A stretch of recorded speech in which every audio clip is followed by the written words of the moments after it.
Welcome to the Spec Moto Podcast, where you'll find Canadian riders, industry, and stories. All right, hey guys, we're here with episode 5, and we have a special guest, which we may not hear from a lot, which is probably a good thing and probably what he prefers a little bit as a referee for the Canadian Nationals, and for a long time, he's the guy that makes the tough calls, and maybe not always in your favor, but always the right calls by the rule book. Daryl Murphy, how's it going, Daryl? It's going well, Jess. How are you today? Pretty good. Enjoying preseason stuff. So I can't complain. It's a lot going on for sure. You were recently at Gopher Dunes, so that was pretty cool. Yeah, Gopher Dunes Media Day. It's cool that they do that. So that's always fun to participate. What have you been up to? What's the off season look like for you? Oh, off season's been really good. Not little breaks in between, but been able to do some traveling down south to partake in some events and keep fresh, which is a little new for me this year. It doesn't the winter's not so long when you break it up like that. So done some events, kept myself fresh. Other than that, just focused on working my 9-to-5 job Monday through Friday, and just keeping it light and keeping it fun. Yeah, for sure. That's we'll definitely get into what you got up to this winter, because I think it's really cool. But let's take it back to the beginning. How did you kind of get into the sport? Like, what was your introduction? What was your first viewing of dirt bikes? Yeah, I would say probably, like most people, your family gets you involved, right? So, I have a brother that's about 5 years older than I am, and so he was into racing. So obviously our parents got us into dirt bike racing and into dirt bikes in general. So for me, probably in '92, so I probably would have been maybe 4 years old, I probably got onto my first bike, a little PW in the backyard. Just zinging around the backyard and took out a fence. So classic. Just stuff like that, right? But so started racing in '93, a little PW50, and just kind of kept it going from there. '96 won my first and only championship, which is a provincial championship in Saskatchewan. Oh, cool. And just kind of continued on from there, and family's been in it ever since. Saskatchewan's kind of like an interesting moto scene. Did you ever travel outside of Saskatchewan, or? Not generally. As my brother got a little bit older, we did travel. I wouldn't race certain events, but when there was a lot more arena cross going on, like Lethbridge would hold arena crosses, and I think in Manitoba they would have some arena cross as well. So was able to go and attend those events to watch my brother race in the indoors. So kind of got a little bit of experience that way through watching, but never really left the province to race until in the later years, which I think in '98 would have been my first big experience, which would have been Grunthal, Manitoba. Oh wow! Oh, that's been around for that long, eh? What was the scene like in Saskatchewan then? Like, who was it? Was it CMA back then? Who was running it, kind of, or was it really local? Yeah, it was CMA. When I started, CMA right up until probably about 2000, 2001. Okay. Interesting. And then obviously probably CMRC and whatnot. How did you get into what you're doing now? Like, at what point were you kind of like, all right, I'm going to switch from racer to kind of with a headset on? Yeah, it's a good question. I think there's a lot to it, just in terms of progression. Mm-hmm. So I continued racing until probably 2008. So yeah, I kind of from there, I think where it kind of started, obviously the pro nationals were coming to Regina, coming to Saskatchewan. Mm-hmm. And that started in about 2001. So 2001 is kind of when the province switched over sanctioning bodies to the CMRC. And in 2004, so I was about 16 years old, there was a like a local club meeting for Regina, so the Regina Motocross Club, and they were meeting to discuss whether they wanted to continue as a group to help facilitate and put on the nationals moving forward. And it did not look very good. Like, I think people were burnt out after 3-4 years of hosting the race. There's a lot of at a club level, like most of Western Canada, we're club level. It's tough to get volunteers and a lot of people to put on that type of caliber race, and there's a lot of things that go into it, right?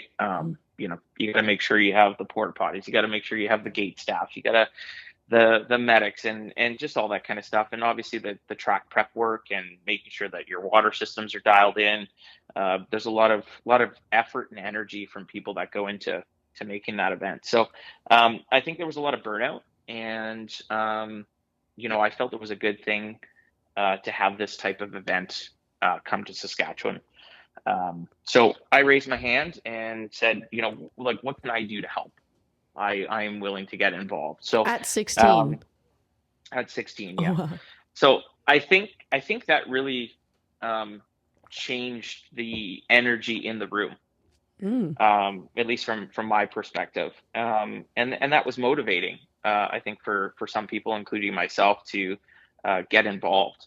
And so, even after that, I've always been a huge supporter of trying to get people involved, especially younger people, because we can make a difference, right? Yeah. And it just sparks a level of energy that until you see it happen, like, I mean, it's pretty cool. So I will always help anybody that at any age that's just willing to grow and help out and learn. It's something that I was able to do. So from there, I co-event managed 2005 event, and then started to just like through phone calls and emails and things like that, start working with Mark Stallybrass with the CMRC. So that's kind of how I met with Mark, and kind of grown from there, really. Oh, wow. So your first, like, what would have been your first like race that you reffed? Would it have been at a local level, or did you go straight to the nationals? I don't think I started, I think it was like 2009 that I started officiating like provincial events here in Saskatchewan. Okay. But prior to that, I just did like it for Regina. I don't remember the year, but trying to, event manage at the same time. I think I was helping out the finish line for Regina. So that was kind of like the first taste of working, let's say in an official role, maybe not as a referee, but as a finish line. It's kind of where it all started in Regina. Now I was still racing at that time, so I was still also trying to race the event and help out where I could. But and there came a time where I think it was suggested to me, like, hey, like, pick one or the other. not to like leave racing behind, but like try not to race in the event that you're trying to help put on, really. So I think that was a good conversation to have, so I could place the focus where it needed to be. And it was a lot of fun, right? So it was interesting to me to work with different people. Like, I've worked with referees, like and again, not like the whole series, but like just events. I've worked with Don Davidson before. I've worked with Dave McGregor before. Brett Lee had to step in as an official one year. At the same time, just Randy Hall, Jake Lee, just working with a bunch of people. So I think it was 2009, Mark had me do the Western rounds for finish line. Okay. And so that's kind of started with that. So when you're kind of on the headset during these motos, during these races, you're hearing everything that's going on in the headset. You're working with the team of people that are officiating the event, and you certainly learn a lot through that time. So I would say that's kind of roughly 2008, 2009 is when I would started doing that, and then also doing provincial races here in Saskatchewan.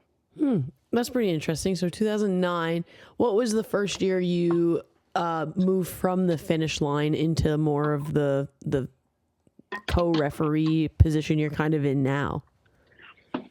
I think it was somewhere around like 2011, 2012, somewhere in there. I still think we had a race in Regina. Can't remember the year when we stopped having one, because there was a hiatus there for a bit, but I had an opportunity. Jake was not able to make that round. And so they just they backfilled that role with me in Regina, which made sense. So safety marshal, right? Yeah. So handling the training of the flagger marshals on the track, also being my home track, made that quite easy for me to manage that role. So I worked with Randy Hall for that event. I think the group thought I did a fairly good job, so that kind of started it from there. But I did not travel east that year. Okay. So yeah, it was 2011, 2012.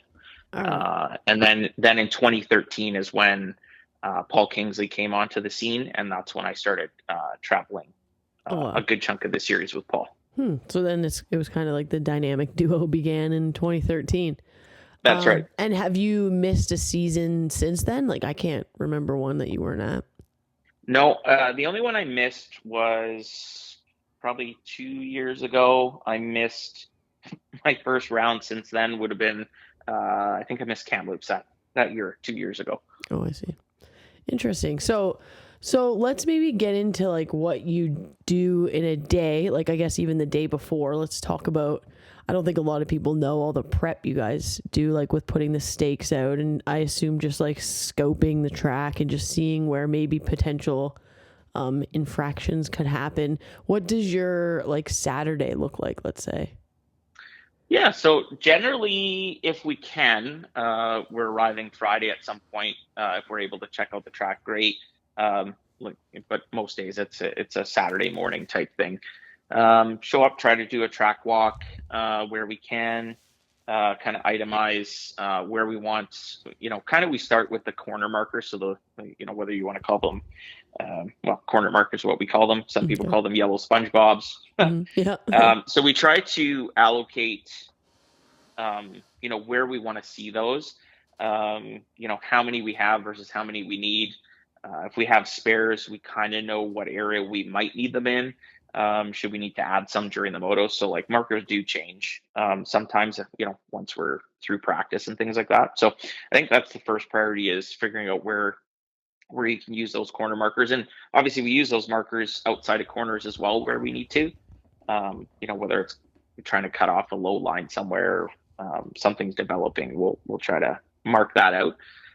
As far as the track markers go, generally there's a team that helps us out with that. If there's not enough people, then we're out there, putting the markers down ourselves, which is not a bad thing too, right? Because we're in control of where the markings are going. And then one of the other things with marking, as you get into it, we may place a marker and maybe the line kind of leads into that marker, the marker gets taken down. So we've got it to the point where, if we need to move a marker because it makes sense for the racing line, we'll do so.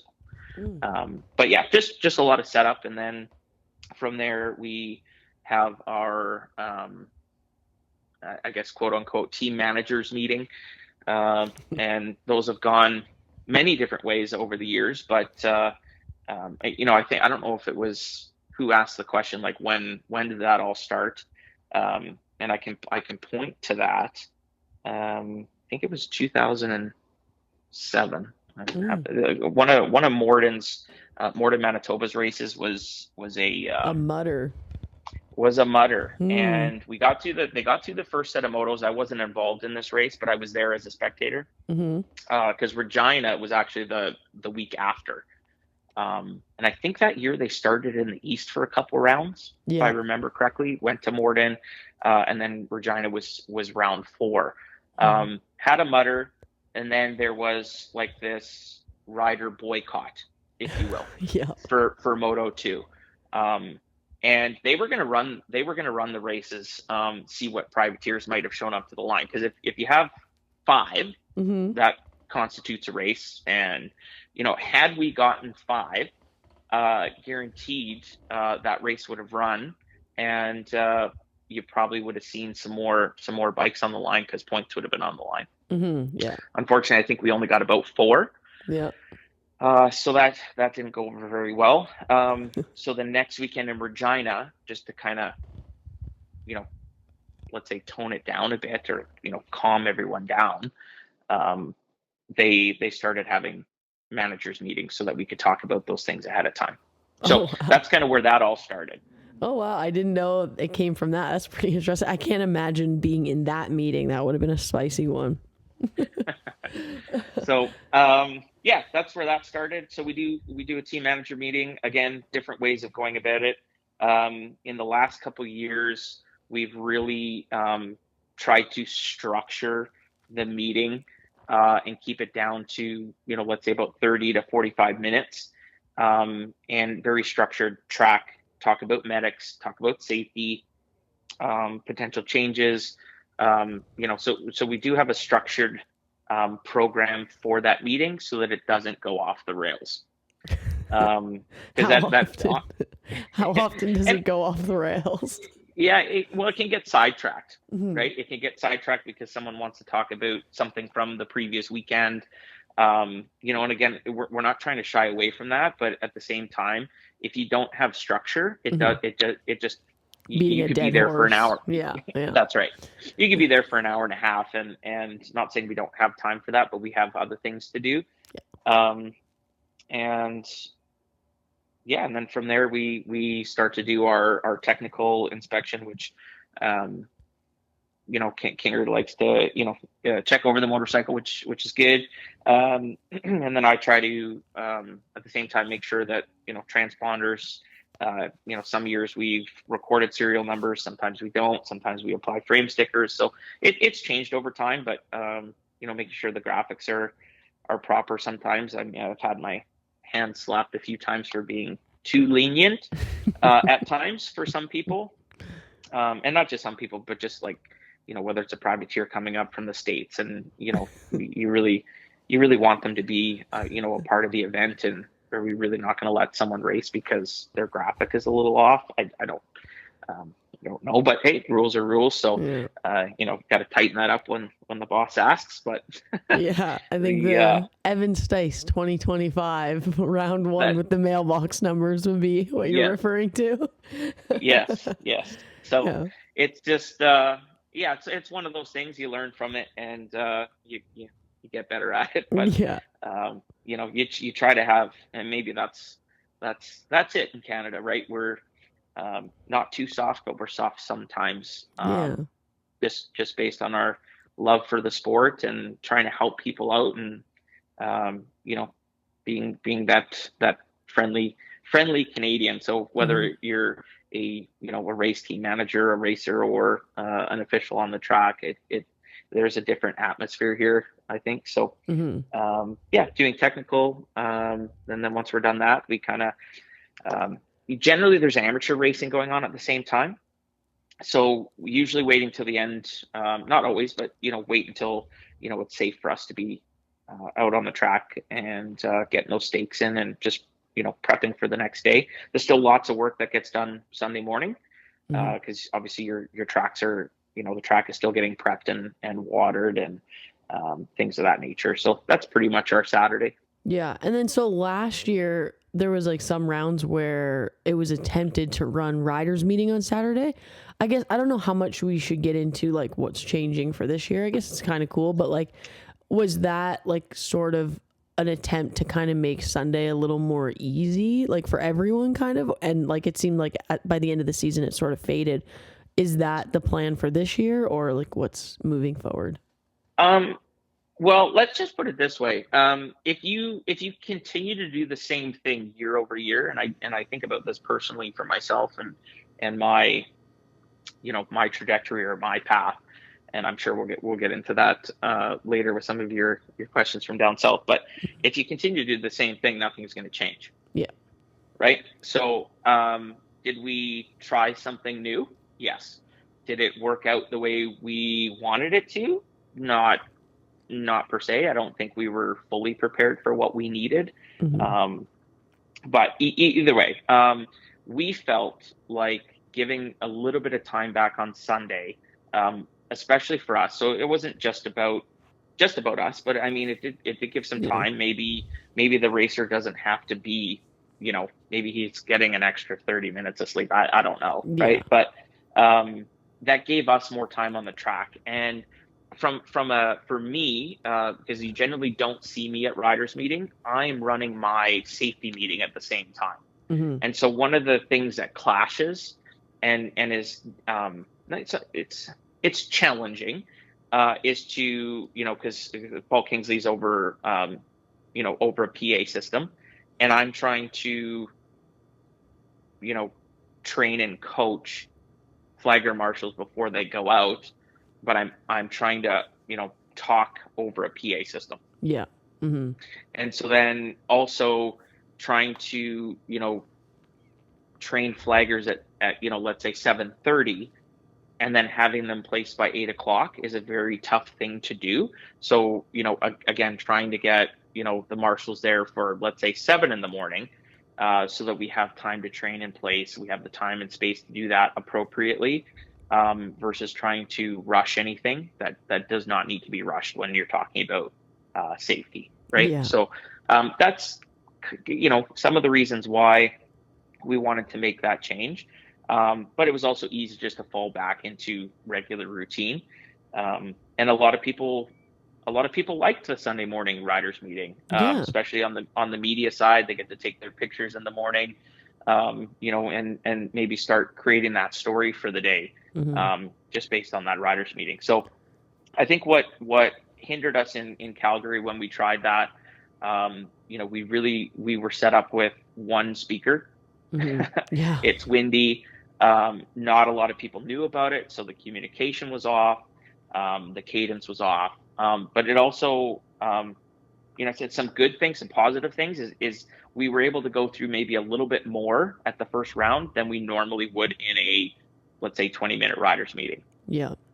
So, but yes, we did fall back on going back to Sunday. And I think people did enjoy that. So, I think in Calgary for this year, we will try to attempt to do the same thing.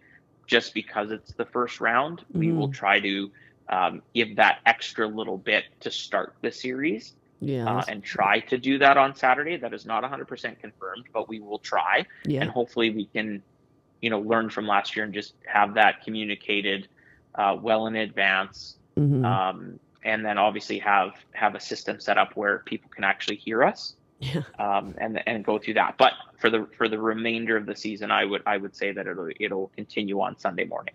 Yeah, that's cool. Like, and like you said, it's nice to just try new things. Like, in theory, that did sound like pretty great. Like, just like, especially after tech inspection or before tech inspection, it's like everybody's kind of already there, kind of just beep bopping around. It's nice to just kind of get together and get that over with. I think it just kind of, I don't know why it didn't work out. I when I heard it, I was like, oh, that would be great. Like, that's convenient. But it just like seemed kind of confusing.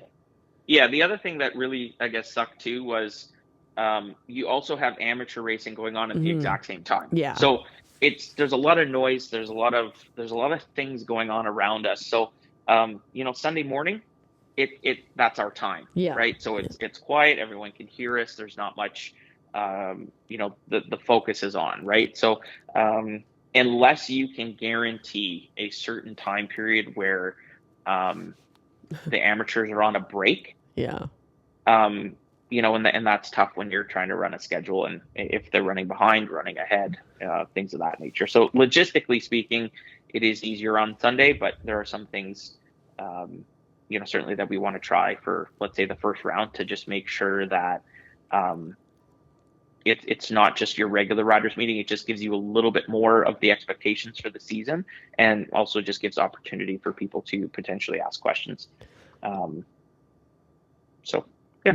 Yeah, it's definitely cool to just try new things and see what works, and then if you got to go back, you go back. If you don't, you don't. It's cool.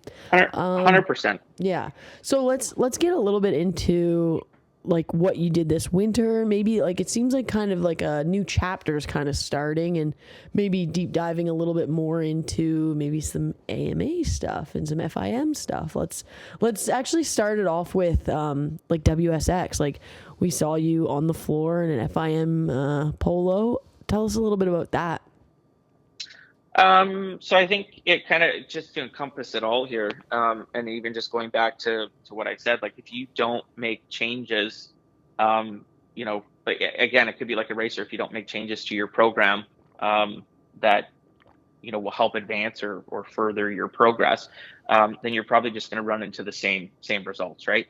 For me, if we want to talk about it, in terms of my, officiating or event career, within the sport, for a number of years, it was, do the national events, off season, come home, don't worry about moto, continue to do some obviously provincial things, here for Saskatchewan, and really just kind of wait out the winter, and then you're back at it again, but really no other events during that time.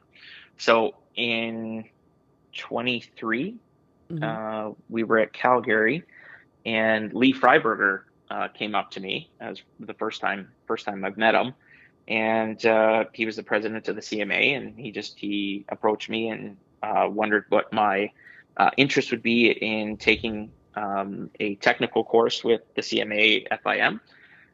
So it's an FIM course, but it is supported by the CMA. So I said, yeah, for sure, I'd be interested. To kind of get involved, and so that was kind of the first step, and then there was a lot of pre-learning that you had to do before taking the seminar, if you will. So they had a seminar planned that summer in Calgary at the same time as the Red Bull Outliers. Oh, that's convenient. Yeah, so there was a bunch. So after that national season, in 23, a couple weeks later, I flew to Calgary, did the seminar. I got to meet the CMA CEO, which was Ross, and I got to meet with a bunch of other people that were obviously taking the seminar as well. So Renee Turner, Mario Chakowski, and yeah, just was able to get a portion of my technical license. Like there's two parts. There's a technical steward, and then like a chief steward, so who can do and take measurements. So I passed day one, so I get my technical steward license. I did not pass day two, but certainly learned a whole lot from it. Unfortunately for me, it was to technically inspect the motorcycle. Oh, I see. And I needed to identify 5 items, and I identified 4. Oh, so dang. the instructor was watching me the entire time and said, I'll be completely pissed when I find out what I missed. But so to me, I don't consider that to be a negative thing. I consider that to be a positive in terms of learning that I will probably never forget. Yeah. But yeah, so I was able to successfully do that, but also meet some people within the CMA as well. And Holly Ralph was there as well too. So our Secretary General in the CMA. So that kind of started for that to get us ready for the WSX in 2024, to make sure that we had enough people to facilitate that on the CMA side of things. So in the first year for that one, they also brought in the AMA to support with us in certain roles to run that event. And then in 25, so just last year in November here, the AMA was not involved. It was the CMA, because we had enough trained people to do those roles. So, i.e., the clerk of the course, that was Mario Jakowski that took on that role, and he is actually he has his super license, which is fantastic for our group, for him to be able to have that super license, to be able to hold those certain roles or positions that we need to fill to have world events here. So, and then for those events, I was asked to just be the chief marshal, so take care of training the marshals, working with the marshals, making sure they had what they need, and then also placements on the track as well. So, so we'll continue to do the same thing for Calgary this year in August. Oh, that's awesome. So it does sound like the CMA played a big role. Can you talk a little bit about what role you're playing in the CMA currently, and maybe the direction that it obviously sounds like, if they're willing to send people to get these technical courses and everything, what role they're moving into as well? They also seem like they're changing a page in a chapter. Yeah, absolutely.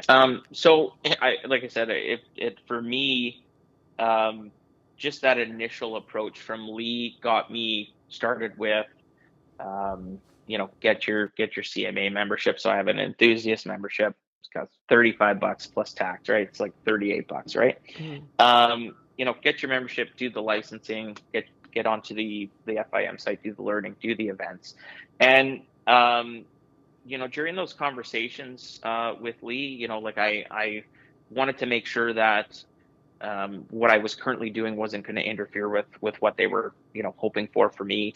And there was a shift, right? Like if you would have asked me 5 years ago, where maybe 5-6 years ago, there was a lot of CMA go away. There was a lot of negativity around it, negativity with the people that were, let's say operating the CMA. So to be able to meet those people in 23 really changed my perspective of the energy in the room. And where they were trying to go. And they came to speak to me. And after the first WSX in 24, Ross had reached out and asked if I would take a nomination to be a director for Saskatchewan, Manitoba. The director at the time was, we do 2-year terms. So he was up on his 2-year term and not seeking another nomination. So from there I said, yeah, for sure. Interested, try something new, and help out where I can. So I went and I know a few lifetime CMA members, and so you need a CMA member to, give you a nomination to submit to the board. And if there's multiple nominations, then obviously it gets voted on. But there's no other nomination. So I was able to get that in on time, and take on a 2-year term that'll end at the end of this year for Saskatchewan, Manitoba. So I do sit on the board for the CMA. Yeah, that's pretty interesting. I think the CMA is definitely making themselves more accessible and more people are starting to get that maybe they're making a bit of a comeback, which is really cool to see. And lots of younger people are on the board and stepping in and trying to make a good change. And having WSX here coming to Canada is also making a big impact in the moto world. CMA is so big beyond just moto, but all I know is moto. So it's interesting to see they're starting to definitely appear more than in previous years. Yeah, it's exciting for me too, because again, it's multidiscipline. And when you focus so much on one discipline and you're not really sure of the others, like I'm not like a complete moto sport fanatic, let's say, I enjoy it, but there's other people that are watching world events, GP events, enduro events, trial events, and so I think that the opportunity for me is to learn from others in other disciplines, see what other see what other series are doing.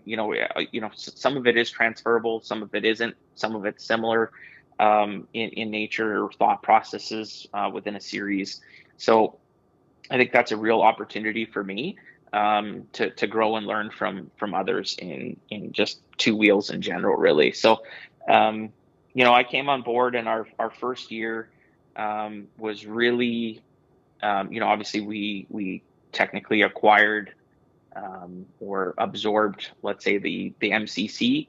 So that took some time to work through, with the groups and how that was going to happen. And so that took a lot of time. But for me, I pushed, memberships, right? So Mm-hmm. What do you get as an enthusiast member? Trying to push our group to showcase what that is.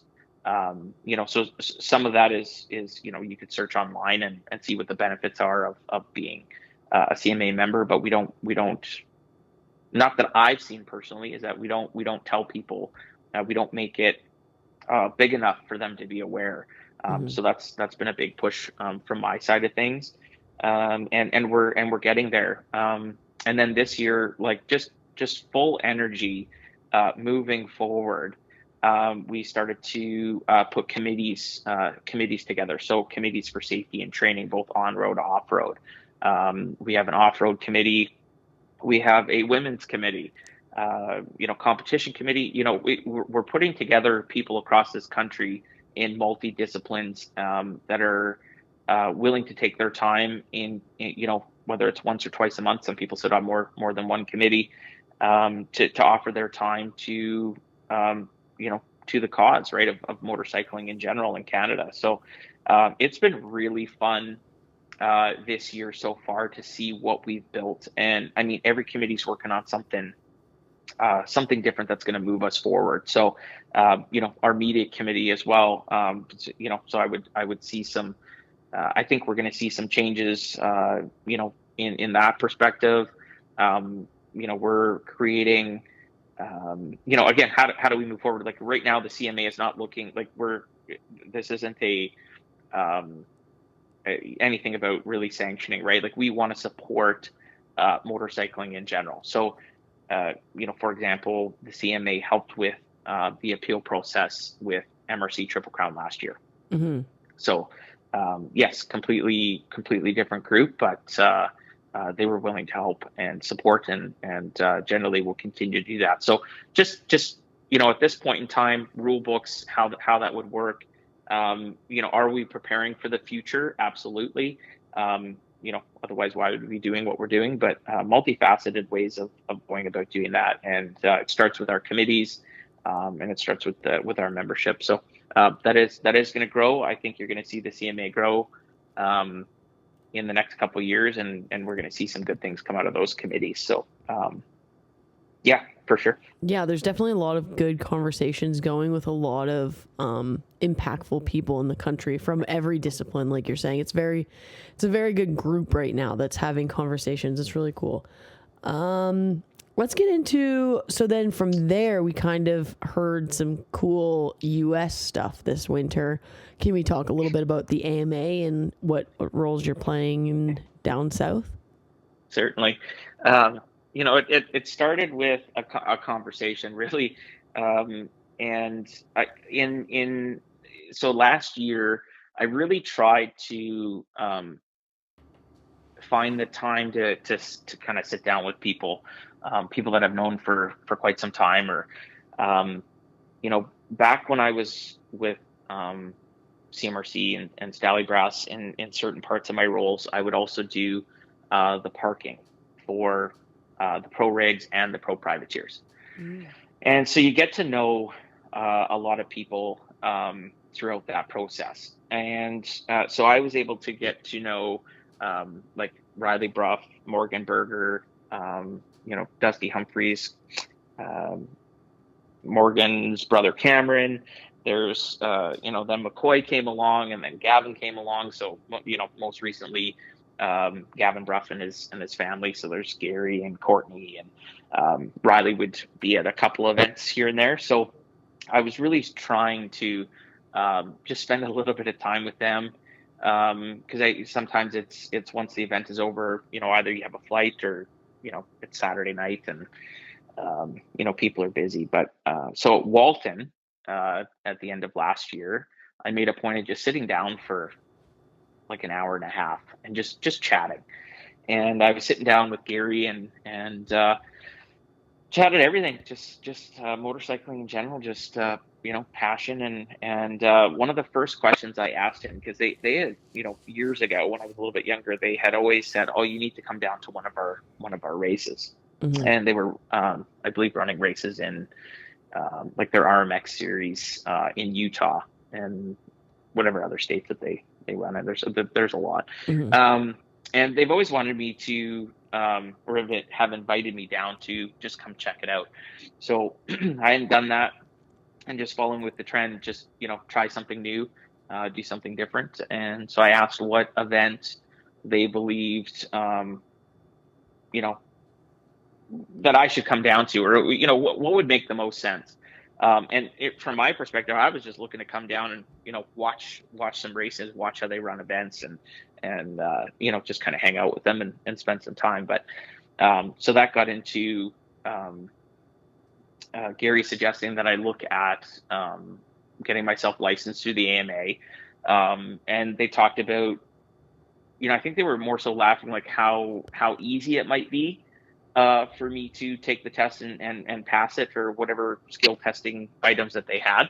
Mm-hmm. So it was that night. I was up on the computer. I got my AMA membership and just started taking. You can go right to you take what they call a C-class test, and it's just kind of a general multidiscipline, 20-25 questions, multiple choice. And you have to get, I think it's like 80%.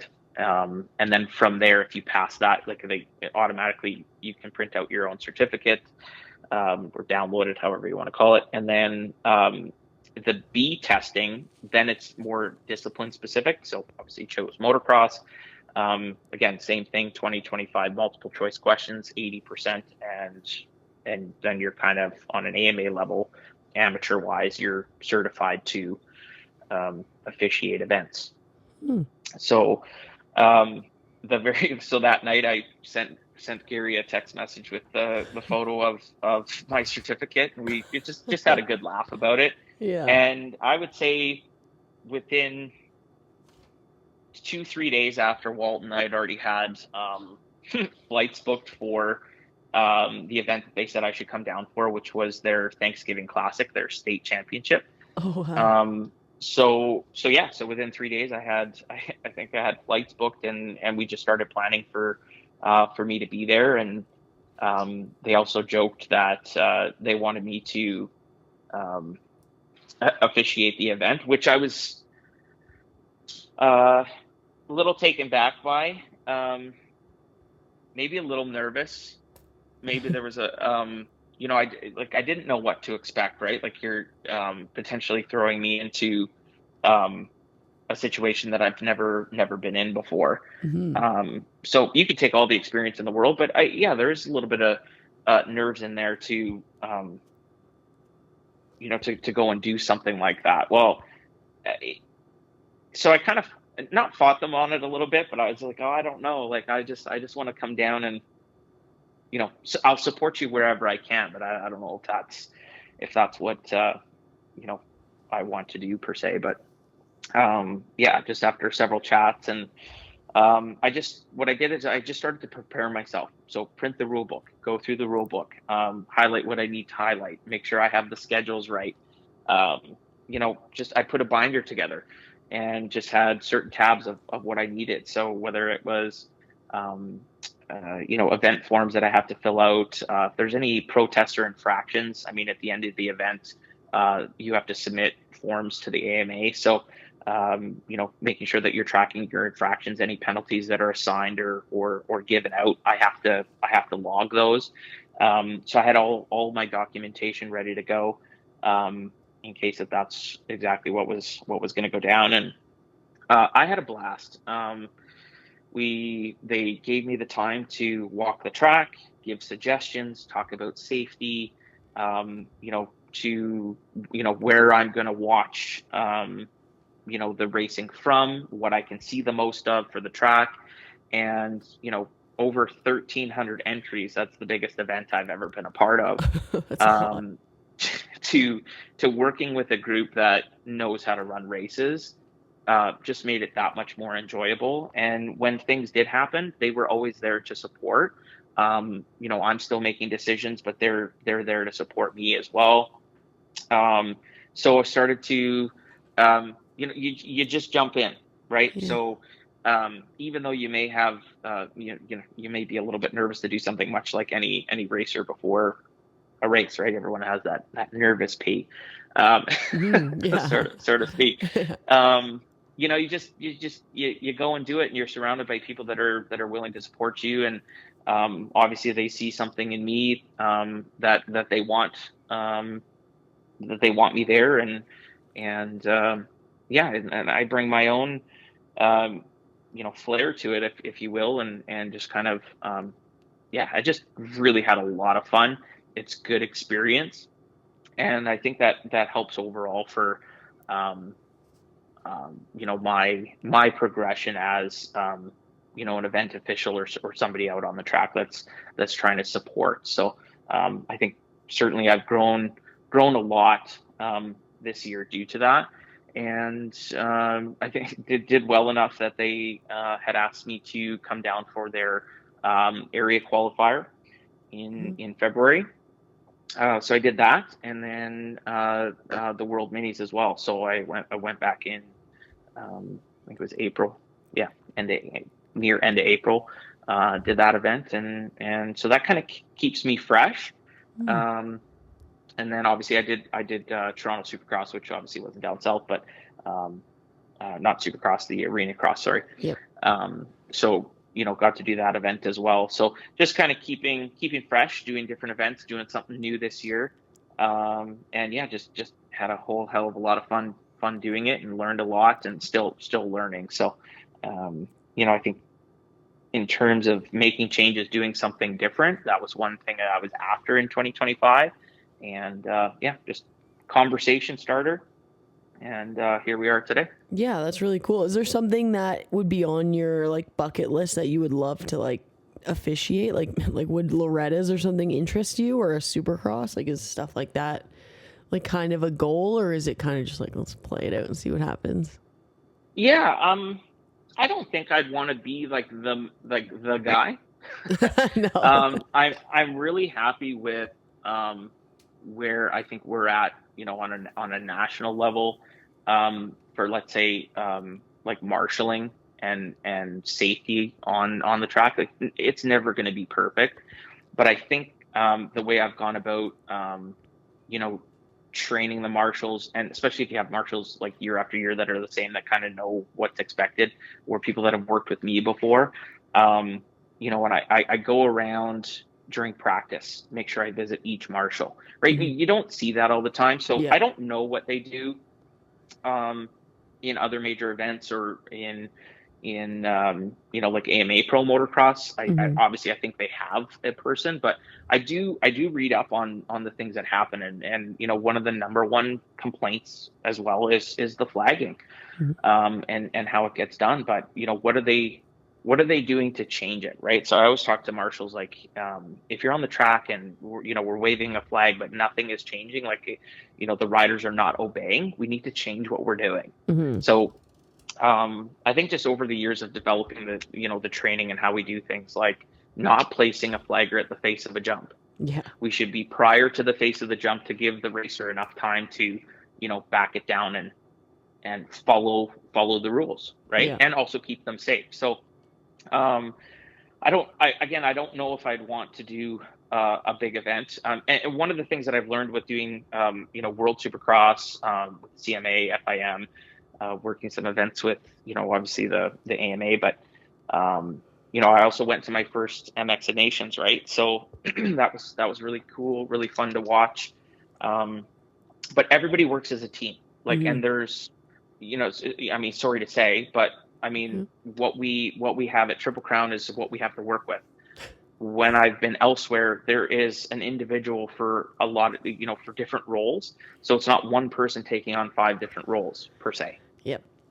Right. And we all know that. So Yeah. it's not, I'm not trying to knock it or anything. We obviously know that, the more help we can get, the better. But, yeah, across the board, the staffing is minimal. So it is, there's lots of people in lots of different areas at the Triple Crown that are doing multiple jobs that in most other industries or most other series, there's 5 people for the one job that one person's doing. Right. So, World Supercross, I can focus on the marshals themselves, making sure that we have what we need, making sure that, the first year that we did it, the marshals were literally maybe had 10 to 20 minutes on the track before they were placed. And then next thing you know, motorcycles were on the track. Yeah.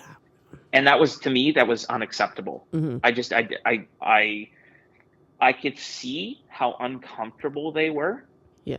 And we took action. So the next day, I made sure that we had just that, extra time. I think we took like an hour. Yeah, that's nice. Of the marshals just walking the track, just being in that area, that space to get used to it, and their comfortability. I think just it got better. They were more comfortable. They felt more safe because they had time.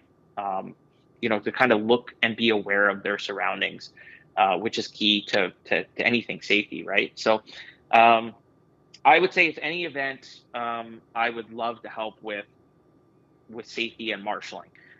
Is kind of where my passion lies. Absolutely can help with making decisions, based on, what I see, but I don't think I'd want to be the guy. You don't want to be Mike Pelletier. Right?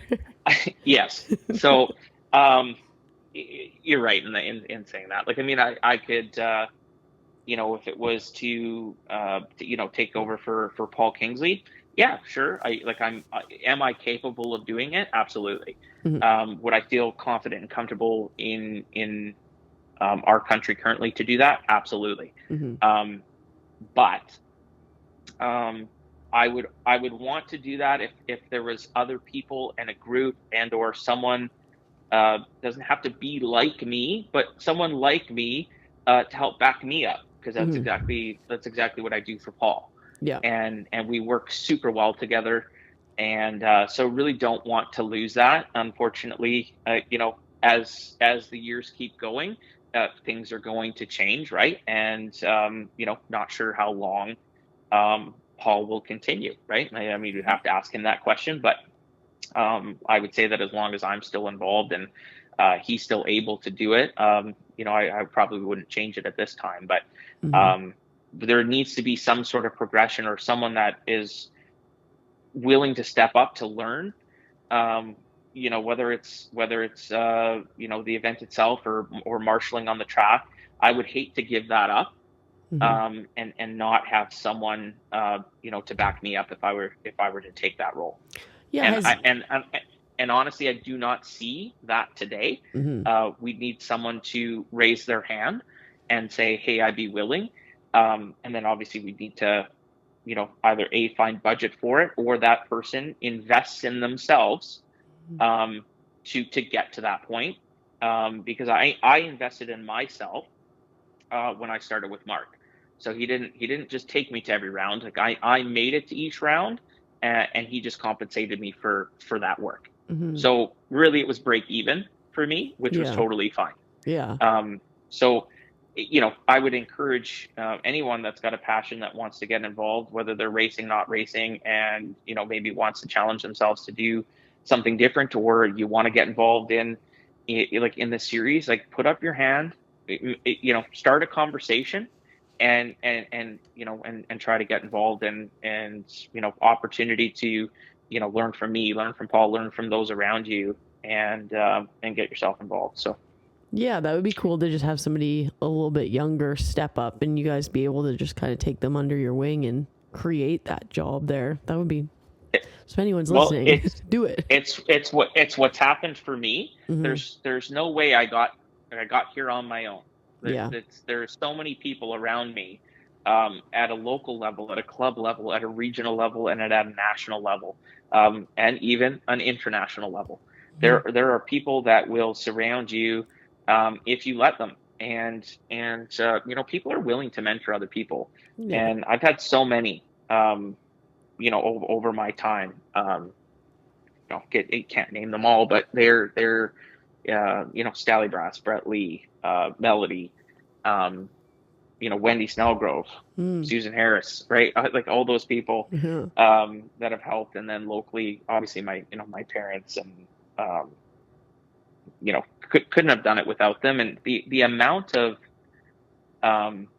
life lessons in this sport, whether you're racing or helping run an event, is I wouldn't know how to put it.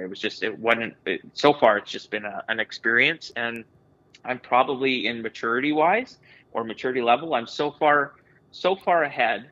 I think just based on the things and the people that you meet and see and work with in this sport. So, Yeah. I've worked hard on, remain calm. And You are very good at that. well, and I learned that from Paul. Paul is one of the calmest people that I know. Yeah. And he does not get shaken very easily, but there are times, of course. Yeah. But he's a rock, and Yeah. so I learned from that. Overall, the amount of things that you learn racing or otherwise in motorcycling in general is I don't think you can beat that, or I don't think any other sport, to me, not that I've totally experienced it all, but I just don't think you can get that everywhere. Yeah, it's something that, I don't know. There's something about moto it's once it's in your blood, you're kind of, it's a disease. It is what it is. Yeah, like it gets in your blood and you're kind of, well, this is it forever. I'm not getting out of this. Is it like, so speaking of that, kind of like, you obviously are a big fan of the sport. Like, how much moto do you consume? Like, are you watching Supercross on Saturdays? Are you like paying attention? Obviously in Canadian series, you can't be very biased, but like, are you secretly kind of like cheering for someone, or just kind of cheering for overall good racing? Like here for like Triple Crown? Yeah.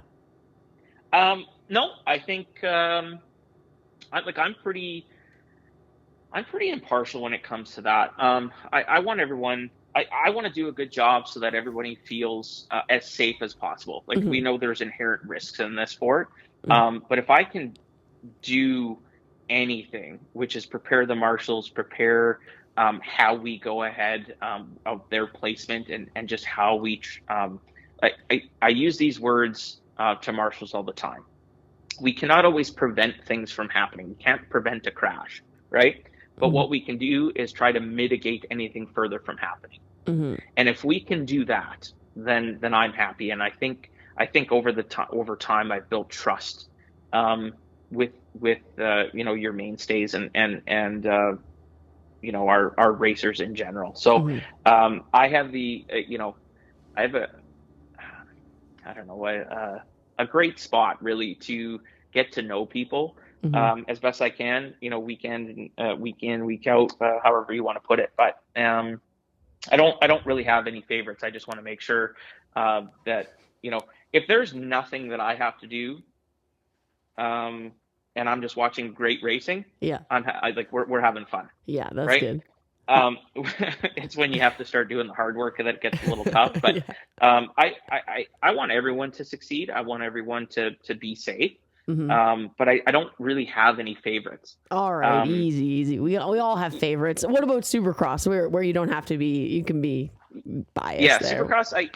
I didn't watch every round this year, but I certainly do watch Supercross. I do try to take notes. I do, call out things where. Oh, no way! That's cool.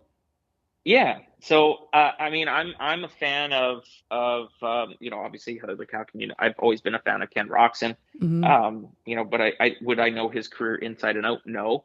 The year I felt, obviously, that he had his major injury, I felt like he would have been the champion that year. So I think you tie that whole story together and how he's, kind of came back from that injury, challenged himself, to winning that championship, and I was rooting for him the whole time. But I mean, I don't think you could really go wrong. I mean, I like Yeah. Hunter too. Yeah. I am a I'm a Hayden Deegan fan Oh, for sure. no So way. that might piss a few people off. I But didn't see you know, that at all. and it's not because of, if he does something on the track and he needs to be penalized or should be penalized, and I think that's fair game.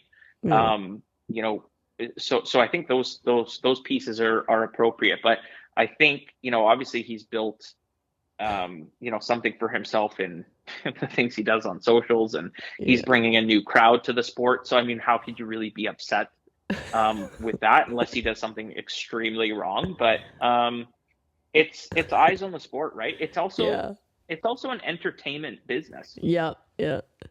Right. So you have to think about how do we get those fans to a race. Now, maybe Supercross is easier. I mean, but if we were to talk about how do we get fans to the outdoor motocross track, what storylines are building, what's going on, who's on social, who's making a big splash.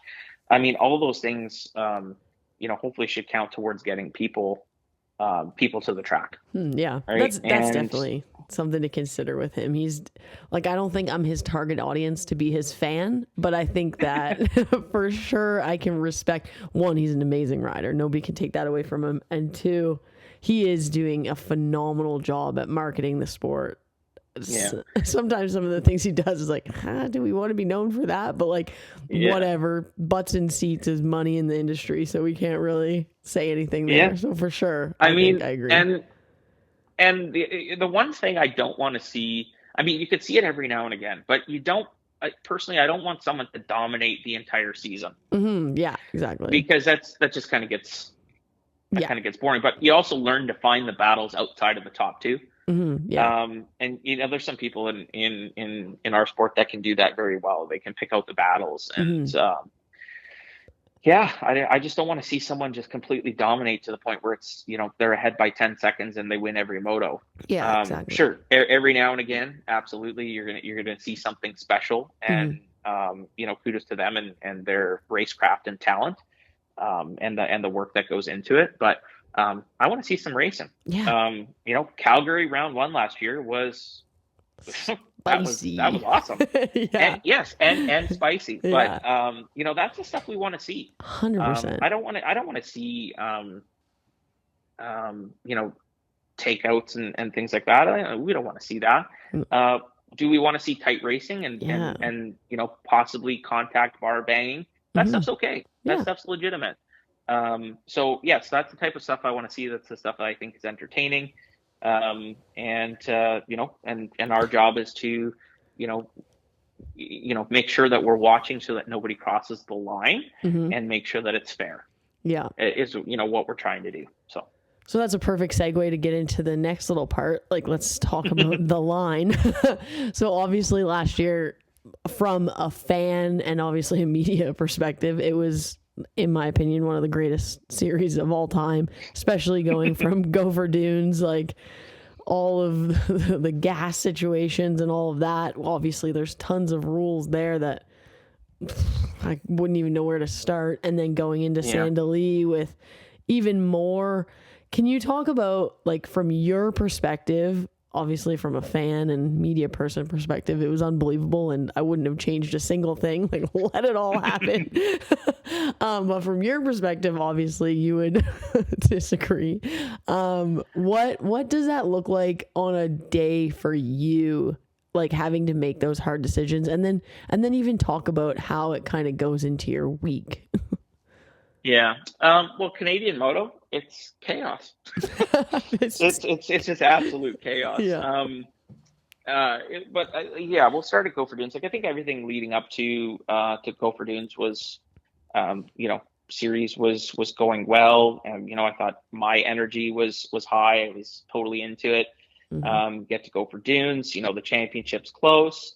If I can remember correctly, because I think the first 2 rounds were good. St. Julie, obviously a mutter, so we have to deal with that. But get to Gopher Dunes, and then all of a sudden Jess Pettis is out, and we were also not that, Paul and I were part of this, like but you're aware of the like the stages, right? So Hmm. that comes into play when they're picking riders and things of that nature. So I think there was a little bit of stuff going on behind the scenes in terms of the stages and who the selected rider was and just all that kind of stuff. Then you get to the point where Jess isn't coming back for Moto 1, Moto 2, like he's out.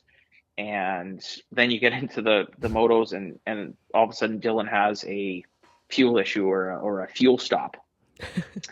Happens to be in the mechanics area. I mean, obviously we don't know everything right off the bat. Like we're out in the middle of the track. We're not watching cameras. We're not, we're watching it live. So you have to have people around that can, obviously coordinate and to, tell you what's going on or, I think obviously our television commentators knew a lot more of what was going on than we did and in our own team, but no protests came in from that. I think they really just wanted to talk to us about it. And, the question of there was, multiple people Hmm. in the mechanics area.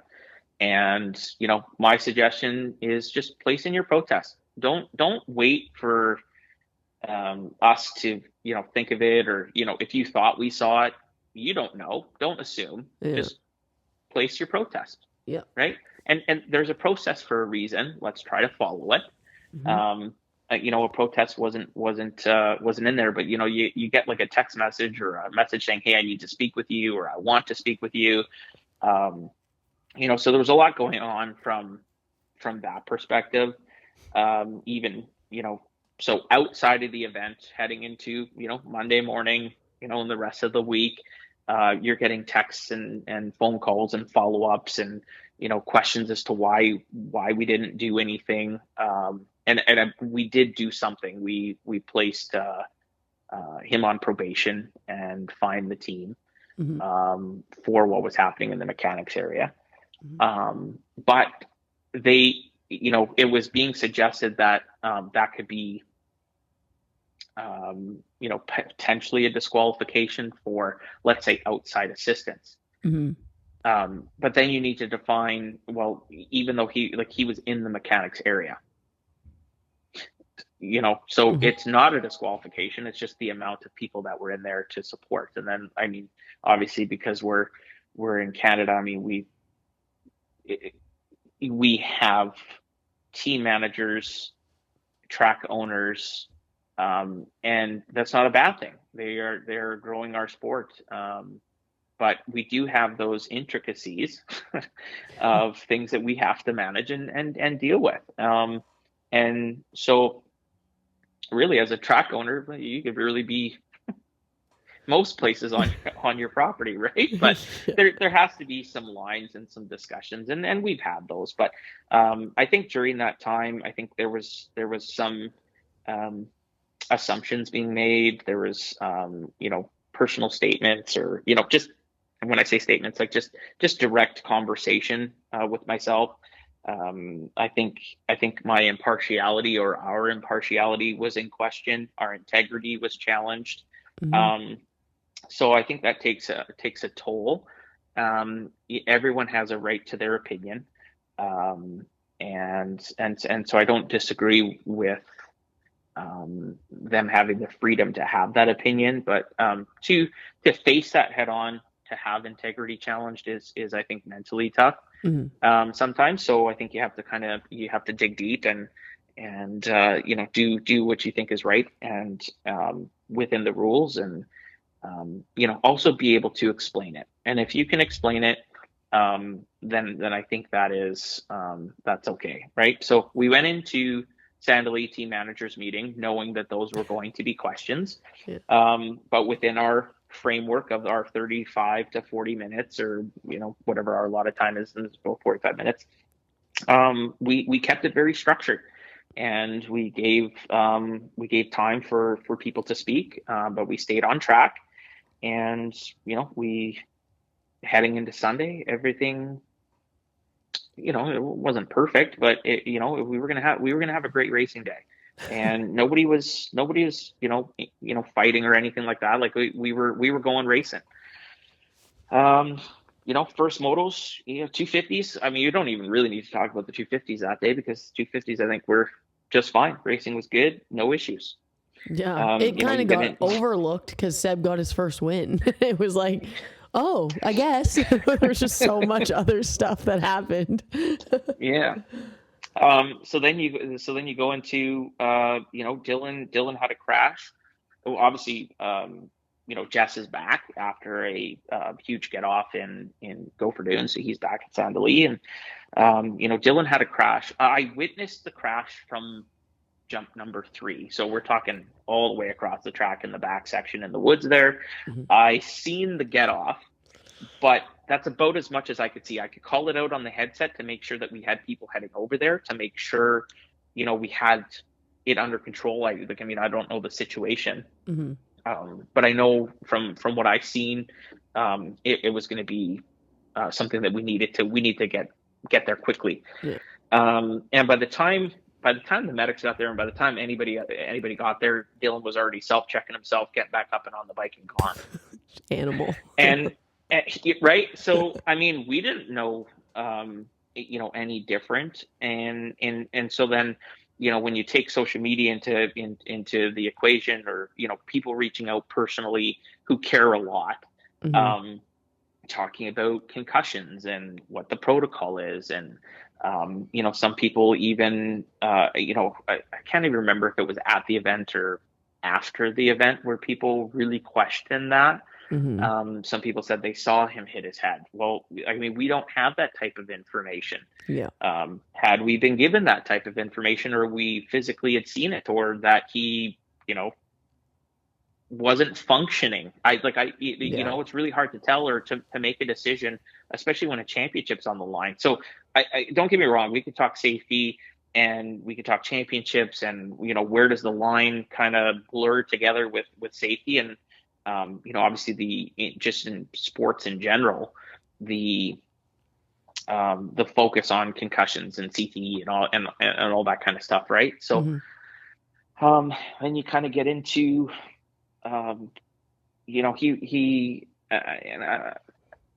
first race. Yeah. There was, I wouldn't say questionable passes, but there was contact being made, and some rubbing. People happen to, there's rubbins racing, and people happen to go down. But I don't think there was intent, right? And sometimes if you slow back the footage and you rewatch it, so usually after an event, I will, as soon as possible, try to rewatch the event. Mm-hmm.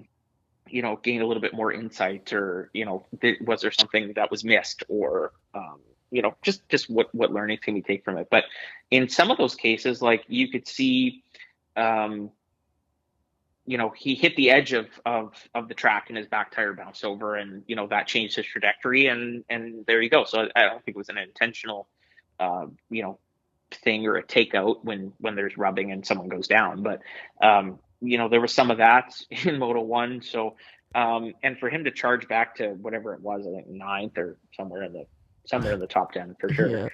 Yeah. Just incredible rides. And then you have the weather delay, mm-hmm. and the lightning, and we're trying to manage that, and we think we're good. Like, the rain didn't matter; it was all the lightning. Yeah. And we're looking at apps.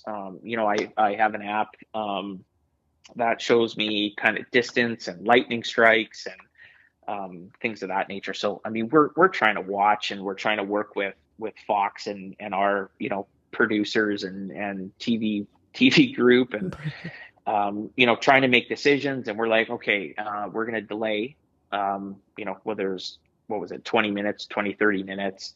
We were on the phone, just double checking, how much more time can we delay? What can we do? How are we going to go about this? So again, rain wasn't the issue. It was just lightning. We made a decision, to get the bikes back staged and tried to communicate that out and send that out. And, as the bikes are getting into staging, then, you see lightning again. Yeah. So it's like, okay, well, got to delay a little bit. Do we send them? At what point do we send them back, or do we keep them in staging? Mm-hmm. And, because when we're going, we're going. Yeah. And I would say, there was a lot of, I wouldn't say a lot of opinion, but there's people that were, in our ear, Mm-hmm. which isn't necessarily a bad thing. It kind of, makes you think about maybe some different things. I mean, um, I think we were pretty close to calling that event. Mm-hmm. And Paul was adamant about waiting. So I'll kudos to Paul Yeah. because it did, the second motos did go off. Mm-hmm. And we just waited and the lightning went away and we felt comfortable and we went at it. Yeah. 250 Moto 2, I thought it was great. Yeah. We really didn't have much problems. Mm-hmm. And, and then comes 450 Moto 2. And unfortunately, I wasn't at the start. I was on the far side of the track. So I didn't actually get to see all the commotion. But I certainly saw enough videos, and I think we had probably like 3 or 4 different angles to look at. So again, from my perspective off the start, I know no different of what just happened, right? So we're running a race. Here we are. Obviously Jess is out, so okay, he's no longer on the track. Dylan gets back up and he's gone, and he's making his way back up into the top 10 again, and again didn't see this one, and then all of a sudden crashes, and there's a Marshall there, there's a hay bale there, there's a tree there, there's lots of things going on, and just making sure that there's people there. I mean, I believe Paul was in the tower, so he was able to see a good portion of that. Our medics were right there, so Ron being able to see it. There was people around in there. There was team people. There was mechanics in there. Mechanics running across the track. You got all that kind of stuff. So going through that, I think it was pretty heated. After the 450, so we just kind of traveled after the race to like the middle of the paddocks, right? It was bold of you. wanted to make sure that no one was, going to get overexcited, and we don't need to get into physical altercations, and I'm not saying that they would, but I wouldn't put it past it. It came pretty close. Close. So you can't stop everything from happening. People make their own decisions, right? And I get adrenaline is running high and emotions are running high, but at the end of the day, if I have to be able to, and it's not that I have to, okay? I choose to the best of my ability, and I challenge myself to remain calm where I can and look at things objectively and take in as many points as I possibly can. And I can't stop everything from happening. So if someone does something and they need to be disciplined, whether using code of conduct or whether using the rules in the rule book, then those are things that we need to look at. And that could affect championships, but I don't put that on me. I put that on them. Yeah, 100%. And so one of the things I've learned over time is to get better at that. And it doesn't matter who you are. You need to be able to show composure.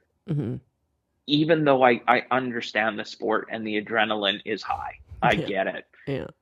So it would be easy to say control it. So I know that can be difficult, but I would challenge people to just control it and remain calm. Yeah. And you may be upset with somebody, but I'm sure there are right ways to handle things and there are wrong ways to handle things. So we just wanted to be there to make sure that we were, number one, to be visible, and to show that we were there.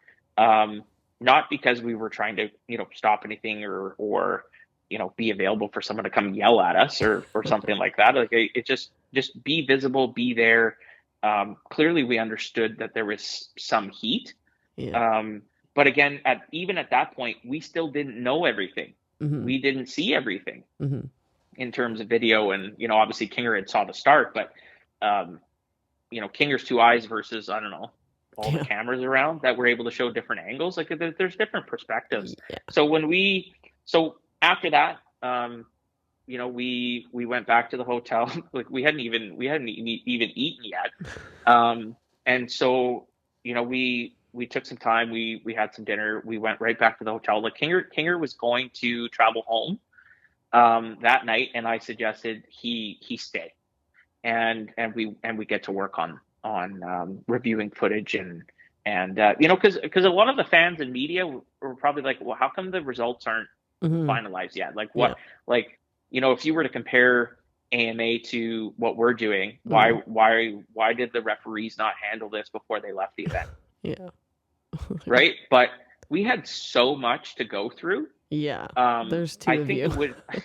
So, I mean, certainly we can make a decision and we can do it quickly, and maybe we make the wrong call, right? Yeah. I mean, I just don't think you can rush some of these things. Hmm. Um, am I cognizant of it? Yes, yes. I would challenge us moving forward to make the best decision possible with the information available at that time. Yeah.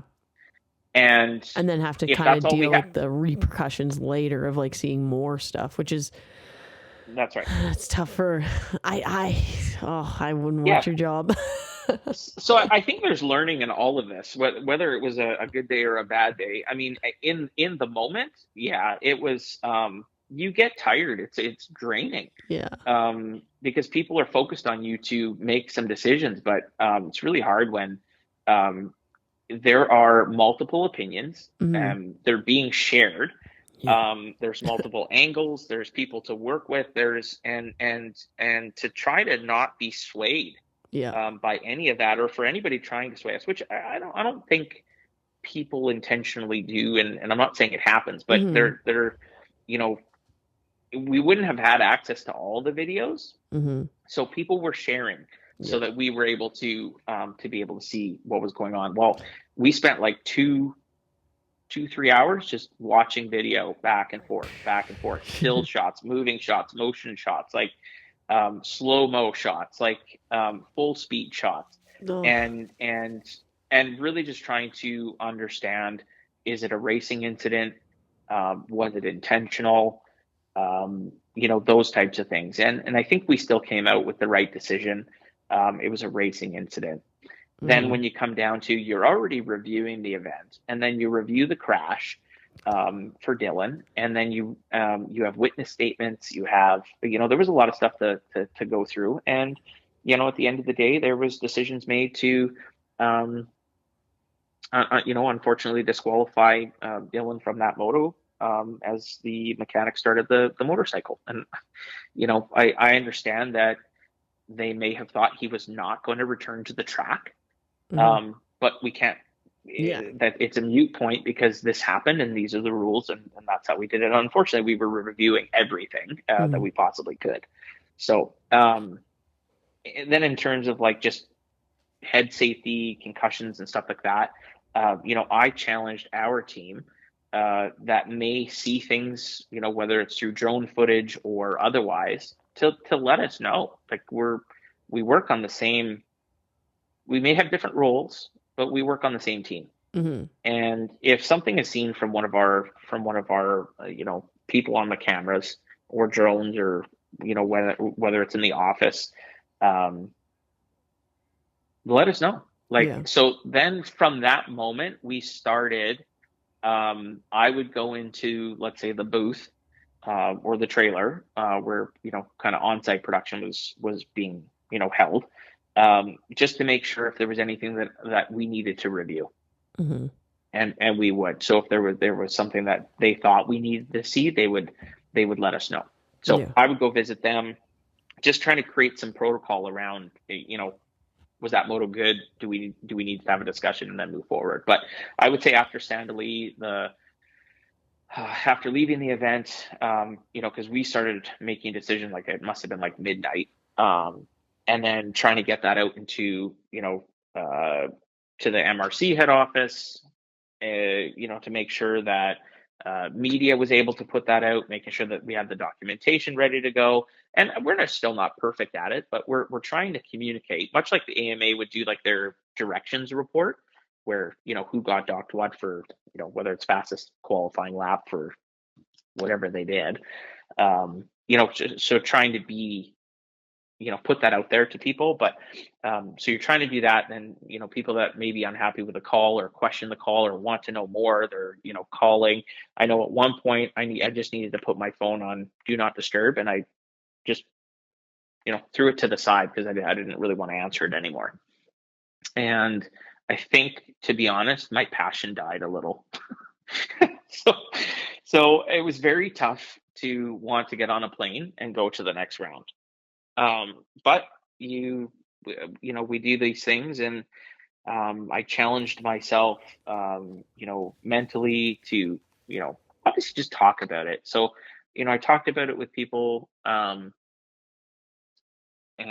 like even outside of it, right? So, even just talking with my group at the CMA level, and being able to express what I was going through, what I was feeling low regarding it, because it was tasking. It was I'm still working my 9 to 5 job, and it's still being asked questions and wanting people wanting responses right away. So I had to learn a lot during that time too, which is it's okay to put the phone down. Mm-hmm. It's okay not to be reached, and do it in at my own time. And there's processes in place for them to handle that. So I learned a lot. I would not want to go through that again. But again, we need to build the processes for that not to happen again. And like I said, I would challenge ourselves to make the decision with the information we have at the time, to make the decision before we leave the event. So I can tell you that that's going to be something on the list of things to improve. And as soon as I landed in Moncton, I don't know what it is about that place, and they talk about the East Coast, like your worries just kind of just float away. It is to experience it, to get there, to smell the air. Yeah. It was just calming to be there, and yeah, just getting to the track at Riverglade, and the people and the energy. I tell you, the energy can change you. Yeah. And I felt the passion again. I felt, even though it was also a rain type Yeah. mutter, Yeah. I had a smile on my face at the end of the day. I was smiling. Yeah. I retired my boots that day because they were soaked, and that's okay. Yeah. And I just regained that level of passion, that want to be there to support. And so it comes just like anybody else, the ebbs and flows of energy and stuff like that. But it really made me think, do I really want to continue to do this? I reached out and asked, if an officiating change, not mid-season, but if the group was wanting a different crew, and they should start to think about that, just in case.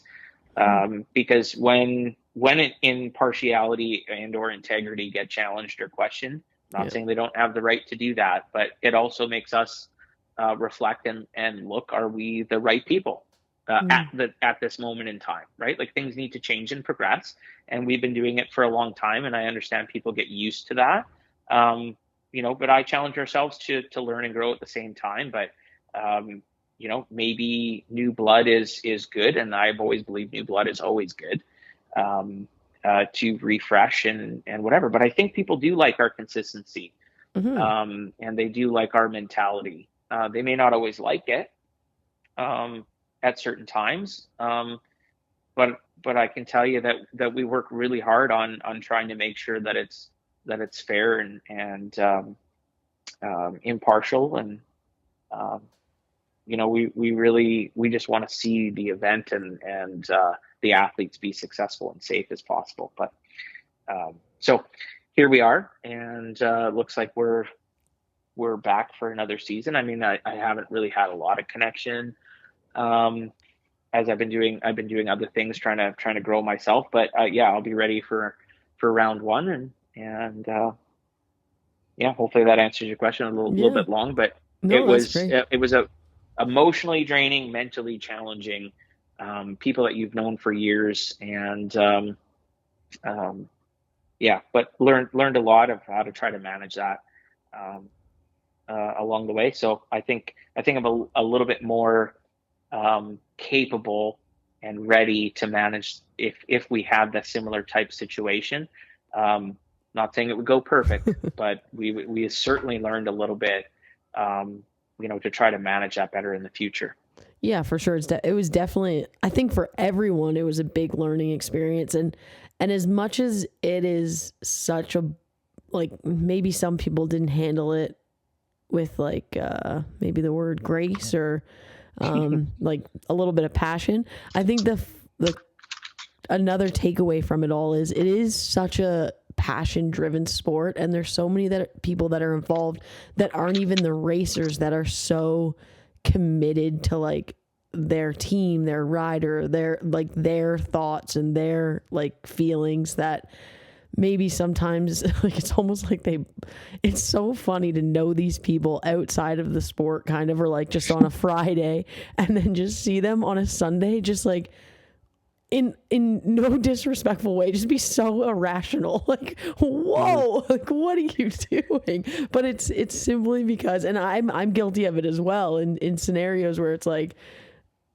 in 24 hours, I'll think back and be like, what was I thinking? But it's like, you're so passionate about the sport and you feel so hard about like how you think it's supposed to go that you just like almost black out. Like these guys are just almost not yelling at you, but like just saying their opinions so passionately to you that they're forgetting that you're like a human being and you're just trying to do the right thing by the rule book, by doing your job.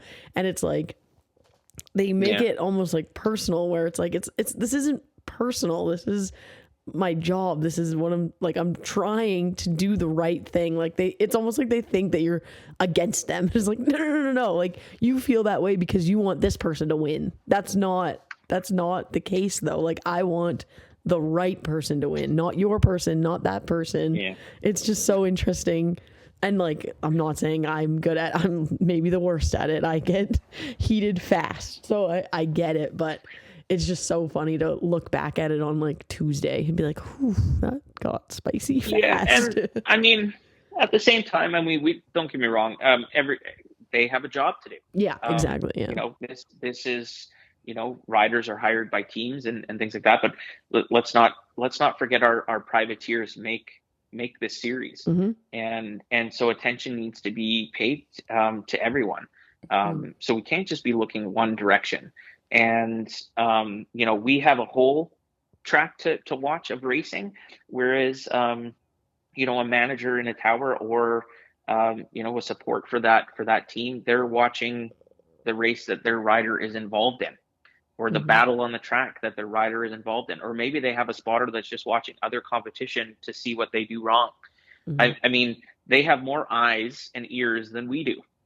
And so that does make it a challenge. But I will say that, even with the challenges that we do have, the teams and the managers and just the people that we are around, they are complimentary as well. I don't think they've ever, called us out in such a way that, we took it personal. I mean, don't get me wrong. In the early years, I would have taken it personal. But you learn that that's not what it's about. Yeah. And when you can get over that hump. So that's where kind of my progression and the things I've learned and life lessons in this sport help me outside of moto as well. But everyone in the end, they're all good people, and they're fun to be around. Yes, challenging sometimes, but I'm sure they feel the same way. But overall, I think they trust in the work that we've done, and sometimes in the heat of the moment,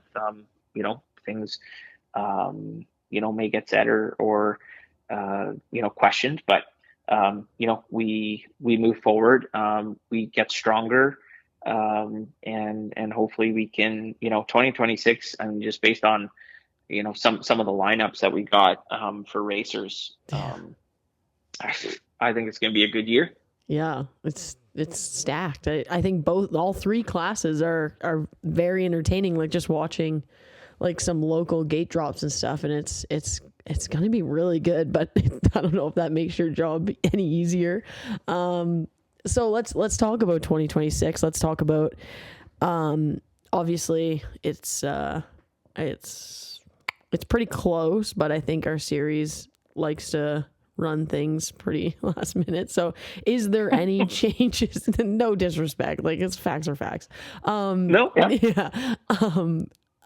Is there anything that this year you kind of pushed for change, or is it just, again, a little too early for that? Is there anything that, like, obviously safety is one of your biggest things. Is there anything that's kind of changing this year that like riders and fans and the industry can look forward to? From a safety standpoint, no, not written. In terms of that, I think we're pretty good that way in terms of like the flags, like whether it's yellow and red cross and what the rules are for that. How the marshals are getting trained and things of that nature will generally be the same. I think we're on the right track and trajectory for that portion of it. The only thing, I would like to see, it's not really Triple Crown, but in future, I would challenge people to look at following the same rules that we do at Triple Crown for yellow and red cross at an amateur level. And people may need some time to think about that and adjust. But, even recently the AMA changed their amateur rule on the yellow. Where I think it was like 2 to 3 positions or 1 to 3 positions for jumping on a yellow, or passing under caution, to now where it's a full 5 position, which is kind of where we're at. But I would challenge people to think that it's safer. Like if there's any rider that is on a jump or on the landing or the landing area should automatically be a red cross at all times. Not just a yellow. And a yellow should be used for, so let's say there's a jump or an obstacle and they landed successfully and then they're down in a corner. If we were to throw the yellow flag on the jump because that's where the flagger is and closest to the incident, I would want the competition, the athlete, the racer to be able to continue their race, just know that that there's something ahead. But right now, if that were to happen and the flagger throws out a yellow flag, then they can't jump. And there's probably chances that flagger's on the face of the jump or at the top of the face of the jump. And sometimes riders may not see that and then they jump. Like, I don't think anybody jumps specifically, but I just think if we were to train our flagger marshals, both at an amateur regional level, Triple Crown, if we were able to train them properly and place them properly and also pay attention to where we might need 2 flaggers as a spotter, for example, and make it safer, I think you could go with the same rules. And that's why I challenged the WMX to follow the Triple Crown rules last year. So that was the major change last year, is to keep, and I don't think we saw any problems with the WMX or the premix last year with those flags. And that's because the flaggers are trained one way. And they will continue to follow the way that they were trained, regardless of what let's say the rules would have said. So take that into consideration. In 2024, WMX could not jump on a yellow, but yet the yellow wouldn't come out on a jump landing. It would be a red cross. So then we moved to 2025 and they just follow the same rules, and the flaggers or the flagger marshals are doing the same thing. So now the WMX can jump on yellows and they know it's safe to do so because that's how the marshals have been trained. And then the marshals are less confused too. Like, depending on the class, they have to operate their flags in a different way. That must have been not good. So in terms of safety changes, I don't you're not going to see anything written. I think we follow the same thing that we've been doing. I think we've been successful in limiting the amount of infractions or safety issues with jumping. Like, we used to have problems with jumping on red crosses, right? Well, it was a problem for a reason, and we fixed it.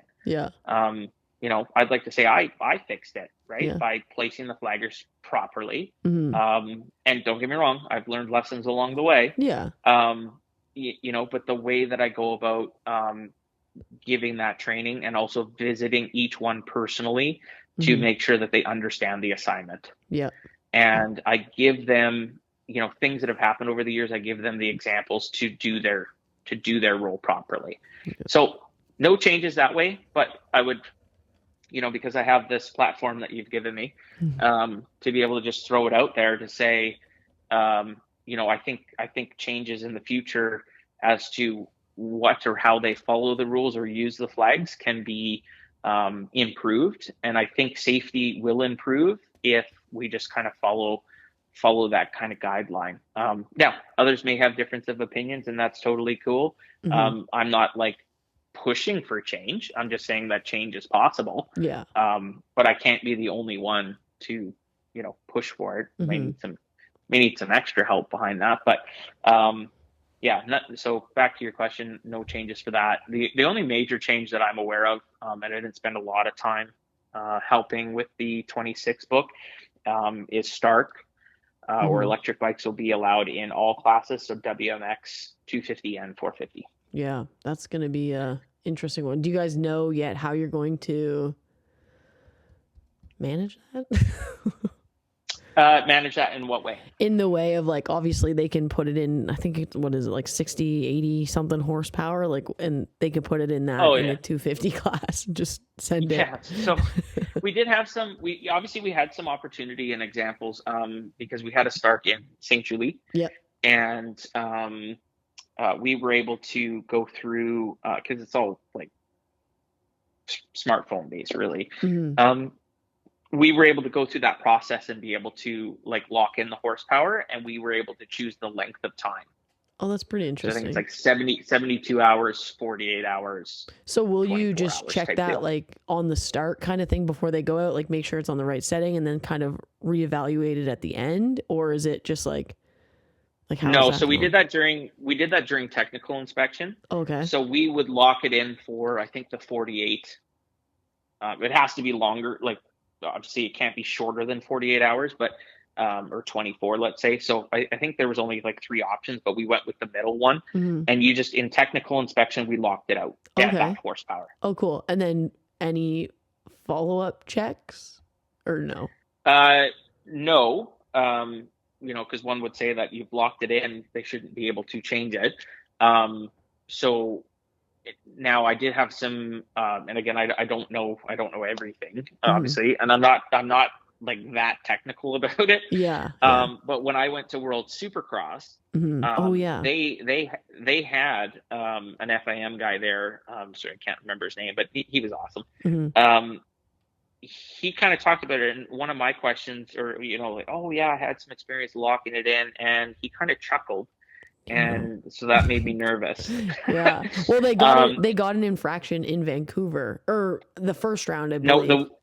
The first round. Yeah. And they had an infraction. So they were able to catch them, and obviously penalize them for it. So that was one of the things that I did bring up, and I think Brett has been working on that portion of it. And him and I had chatted too about some of the things that I had seen, heard, and things that I would caution in terms of that. But I think outdoors is a lot different than indoors when it comes to that. So do I think it's going to be a problem? No, I don't think so. I think it'll be pretty easy to tell if there is a problem, and that'll generally be off the start. Yeah. So, there are shotting. We're gonna have questions. I don't. It's not in the rule book to my knowledge. Like when I went and looked at it, it's not in there. But we do have things written that have been shared with I believe the teams. I mean, Brett would know more, but there are certain things in place to try to manage that. So will there be secondary checks? I don't know. There could be very well. Obviously we have the ability to impound and check motorcycles as we deem appropriate. So anything's possible. And if we do see a challenge or things that are needing to be looked at, we'll take a look at it. But the only thing I've said is we need to be able to make sure that we have the capabilities to be able to do it. So that was my challenge back to the group, and so obviously I think they're working on those those items to be able for us to do it properly. Yeah, But it'll be interesting to see that unfold for sure. It's yeah. cool.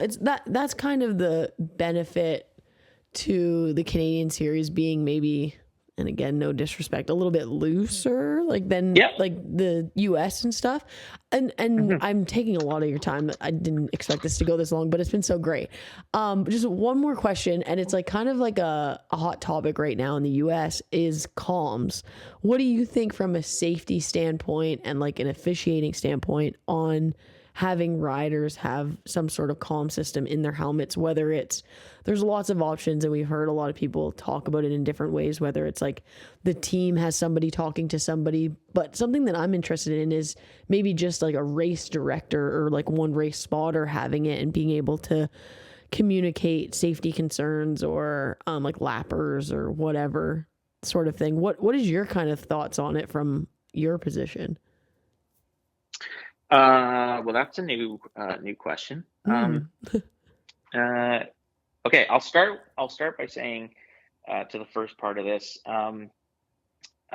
Canada is great, and what we do, even though quote unquote we could be a little loose at times, but we have let's say a freedom within a framework, right? And people do enjoy coming to our series, whether it's the excitement or how friendly we are, or Tim Hortons, or whatever the case may be. We've had international racers come here, and yes, it's different, but it's different everywhere you go. Yeah. And we don't always have to follow Big Brother, but it is good to take examples from and learn from. And I think there is a want to emulate a little bit of that, of our counterparts to the south, right? But at the same time, that's what makes us unique, and I think that's why people also come here. So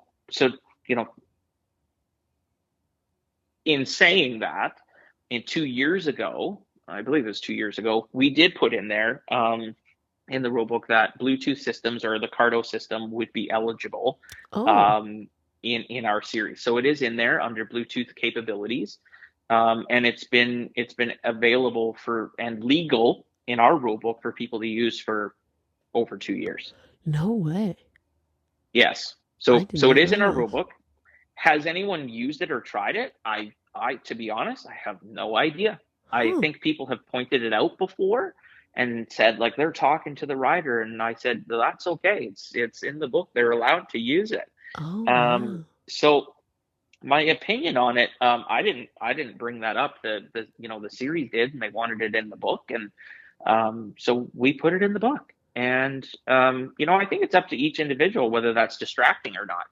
Like for me, if it was in the helmet and you were only hearing little bits in here of let's just take it from a team perspective. Like if you could hear your mechanic, obviously your mechanic's going to know well enough kind of when you might want to know something or how to, communicate that. Like I don't think I'd want someone overly excited in my helmet. Oh yeah, for sure. Yeah. Right. Like it just like calm direction. Yeah. Yeah. Or, there's obviously so I think that is, there's a right way of doing it and a wrong way of doing it.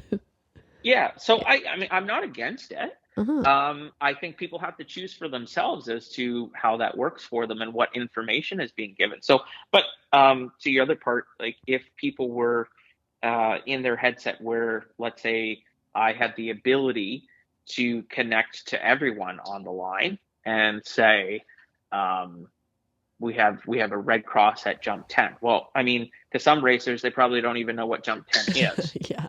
Right. I could just say red cross on the course. Right. But so I think you're getting into a lot of things and then when you get into lappers, I mean, that's a whole other story. Lappers are a part of racing.